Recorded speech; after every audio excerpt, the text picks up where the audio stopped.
Hello and welcome to another Bitesize CFO. I'm Philip Knowles, founder and fractional CFO at Apini Consulting, your go-to provider of fractional CFO services. And today I'm going to talk about a topic that affects not just financial circles, but pretty much everyone in business, and that's the use of Excel. Excel, as we know, has been around for decades, and for most of that time, it's been the go-to piece of software for many businesses to run their businesses. It's hugely flexible, hugely versatile. It has developed and grown over the years to do more and more. And that's why it's used so widely. But increasingly, people are saying, I think it's had its day. There are more and more pieces of software as a service businesses out there providing pretty much everything people do in Excel on a day-to-day basis. They provide it in a piece of software that is dedicated to doing that. And some of them are great. Some of them are really, really good pieces of software. So does that mean we should be getting rid of Excel? Well, I don't think so, not just yet. But let's look at why people might want to get rid of Excel. What are the problems with Excel? Why is it starting to get a bad reputation? Well, firstly, and mainly, it's often misused. Excel is often used by everyone in an organization, and they produce their own Excel spreadsheets in their own way. Everyone has different levels of Excel skills. So what you find is you've got a sprawling mass of Excel spreadsheets that often do very similar things, that have the same piece of information input into lots of different spreadsheets. They're constructed differently, they're presented differently, they're often error prone because of all the complexities of it. There can be duplication, there can be a lack of consistency, there can be a lack of accountability. It's difficult to audit sometimes and trace where things have gone, and it can very quickly get out of hand. And I think that's why people look at Excel and say, I don't like it.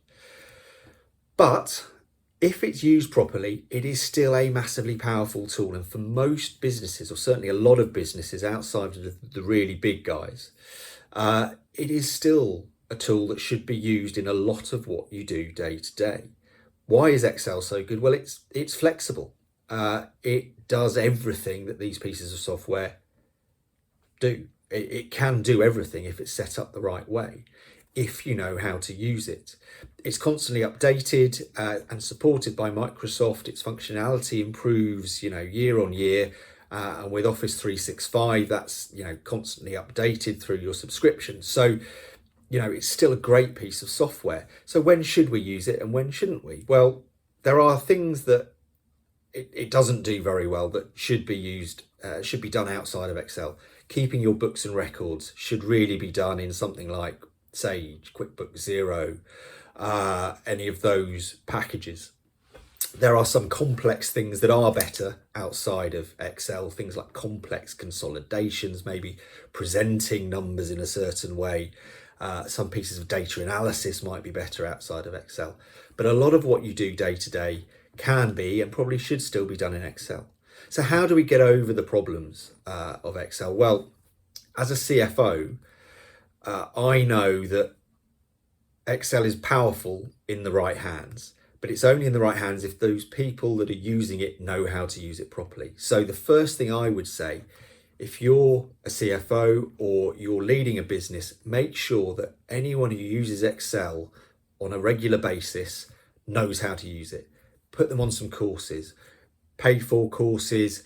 I use mycpe.com. Primarily it's for accountancy, CPD, but it's got some excellent Excel, Power BI, Power Query webinars and courses on there, which are great. There's some great providers on LinkedIn and on YouTube who you can tap into to see how to do things. One I would always recommend is Minda Tracy. She does some excellent videos and tutorials on Excel. Make sure that everyone in your department looks at those videos, looks at those courses, and gets up to speed with how to use most of the key functionality. Have some standards as to how spreadsheets should be set up. Regularly audit your spreadsheets. Someone within the finance department should be coordinating all the spreadsheets across the business and auditing, making sure they work properly, making sure they do what they should do, that you're cutting out duplication, that people aren't running with the wrong numbers. If you do all of that sort of thing, if you centralize your data, ideally through some sort of data warehouse, if you get to the size where that's the right thing to do, if you do all of that, Excel is still a massively powerful tool and will do all the things you need it to do. So no, Excel is not dead. Excel still has a lot to offer a lot of businesses if it's used properly. So get the right balance, use specialist software for the things that should be used for. Everything else can be done in Excel. Just make sure that people understand how to use it, that you understand how to use it, that it's controlled and centralized, and then it's still a powerful tool and will be, in my opinion, for decades to come. If you enjoyed this Bitesize CFO, comment below. Let me know your thoughts on Excel. Do you use it? Are you moving away from it? What are your thoughts there? If you've got any suggestions of things that I should cover in future Bitesize CFOs, let me know. And if anything in here has triggered you to start thinking about fractional CFO services, check out my website, drop me an email, check out my LinkedIn, and let's start a conversation. I look forward to speaking to you soon.